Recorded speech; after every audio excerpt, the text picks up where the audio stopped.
데일리베스트 뉴스를 시작합니다. 최근 자유한국당에서 이른바 탄핵에 관한 논쟁이 다시 불붙고 있는 상황에서 주요 인사들의 발언이 많은 우파 시민들로부터 비난을 받고 있습니다.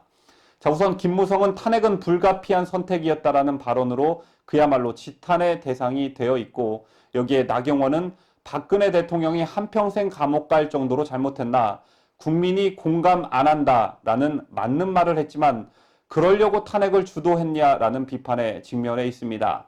자, 그리고 나경원에 이어 하태경도 박근혜 전 대통령에 대한 형이 좀 과하다고 생각한다는 말을 했는데, 이들의 발언은 하나같이 추운 겨울 탄핵에 맞서 아스팔트로 나섰던 애국 우파 시민들의 가슴에 또 한 번 상처를 주고 있다라는 생각이 듭니다. 그리고 이들에게 더 이상 진심 어린 사과와 반성을 기대할 수 없을 것 같다라는 생각이 들었습니다. 자, 이같이 자유한국당의 탄핵 논란의 출발점에는 홍문종 의원이 있었습니다. 홍 의원은 지난달 31일 국회에서 열린 자유한국당 비상대책위원회 중진위원 연석회의에 참석해 될 수 있으면 당내 불협화음 같은 게 나오지 않게 하고 싶지만 쓴소리를 안 할래야 안 할 수가 없다라며 운을 뗐고, 당에서 나가 탄핵에 앞장섰던 사람들이 한마디 반성도 안 한다. 당이 제대로 되기 위해서는 최소한 당을 저주하고 당에다 침뱉고 탄핵에 앞장섰던 사람들이 대오각성하고 반성해야 한다라고 일침을 했었습니다.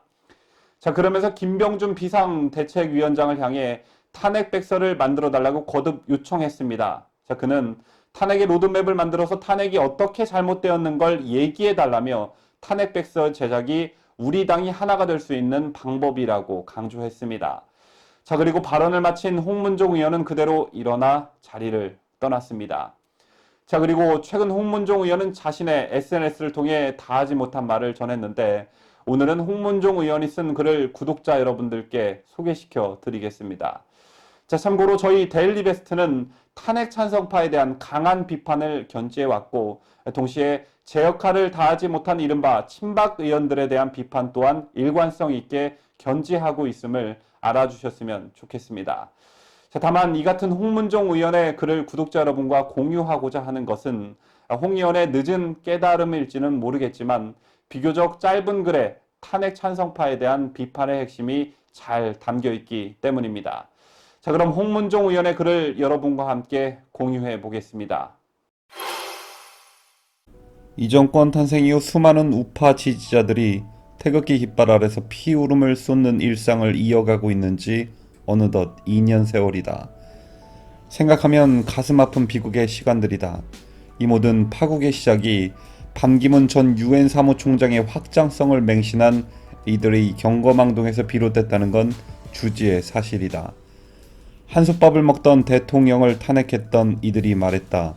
민중 봉기가 일어날까봐 탄핵에 동조했다. 국회 탄핵안이 부결됐다면 광장의 촛불 세력에 의해 현행 헌법에 의지하지 않은 급진 헌법이 제정됐을 것이다. 대통령이 머리채를 잡혀 광장에 끌려다닐 불상사도 막아냈다.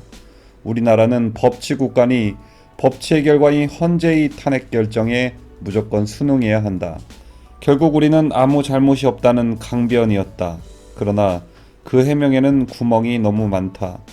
그들의 표현대로라면 지난 탄핵 정국 당시 촛불 시위는 일반 시민보다는 체제 전복을 노린 폭도나 다름없었다고 말하고 있다. 무엇보다 그들은 두려움 때문에 자당의 대통령을 제물로 넘겼다고 시인한 셈이다. 폭주하는 광장의 분노를 달래기 위해 자당 소속 대통령을 탄핵 상납하고 당 구성원 전체를 불구덩이로 밀어넣고 지지자들을 도탄에 빠뜨렸음을 자백하고 있는 것이다. 탄핵의 정당성을 강변하기 위해 깨맞추다 벌어진 대형 참사다. 그렇더라도 아무 말이나 막 던지지는 마라. 적어도 덩칫값 못한다는 소리를 들어서야 되겠는가. 헌재 결정을 따라야 한다고 주구장창 법치를 외치면서 정작 탄핵 과정이 법치에 부합한지 여부를 짚어보자고 하니 과거는 묻어두자며 손사래를 치는 것도 이해되지 않는다. 절차를 거쳤으니 실질적 측면은 더 이상 논의될 필요가 없다는 거지만 법치를 입에 올리는 사람들이 선택할 방향은 아니라는 생각이다. 굳이 말하자면 실질적 법치주의와 형식적 법치주의 모두를 충족시켜야 하는 대명제가 전제된 현대 법치주의의 개념을 제대로 챙기지 못한 걸 탓할 수는 있겠다. 모를 일은 또 있다. 이 정권 들어 사사건건 지난 정권보다 못하다는 원성이 귀에 익어가는 건 나만이 아닐 것이다. 국정지표를 평가하는 각종 수치도 이 정권의 각종 실정을 적나라하게 드러내고 있다. 그런데도 완장을 찬 이들은 다들 꿀먹은 것처럼 긴 침묵을 이어가고 있다. 음해와 음모로 거짓 해산을 쌓은 가짜 뉴스를 빌미로 대통령을 탄핵의 단두대로 올릴 때의 기세와 비교하면 참으로 이해 못할 관대함이다. 지금은 100마디 변명보다는 한마디의 통렬한 자기 반성과 실천하는 결단이 빛을 발할 때다. 우익의 대동단결을 위해 어떠한 희생이라도 감수하겠다는 결단 없이는 한 걸음도 앞으로 나갈 수 없음을 알아야 한다. 그리고 그 장벽을 무너뜨릴 수 있는 건 우리의 고해성사뿐이라는 것도. 집권 여당의 실정이 제1야당의 반사이고로 이어지는 게 통례인데 자유한국당이 답보 상태를 면치 못하고 있는 상황만 봐도 그렇다. 우리 당의 부진이 전통적 우파 지지자들의 마음을 얻지 못한 탓이 크다는 살아있는 증거 아닌가. 책임을 통감하고 당 분열의 상처 회복을 위해 노력하자. 그나마 우리가 살아날 수 있는 길이다. 참 끝장 토론은 언제든 환영이다. 지금까지 밝히지 않은 부분 운운하며 얼러댈 필요도 없다. 그냥 하고 싶은 말이 있으면 다 하면 된다. 겁에 질리면 자꾸 목청을 높이는 우리 집 사랑이가 연상돼 실소를 짓게 한다.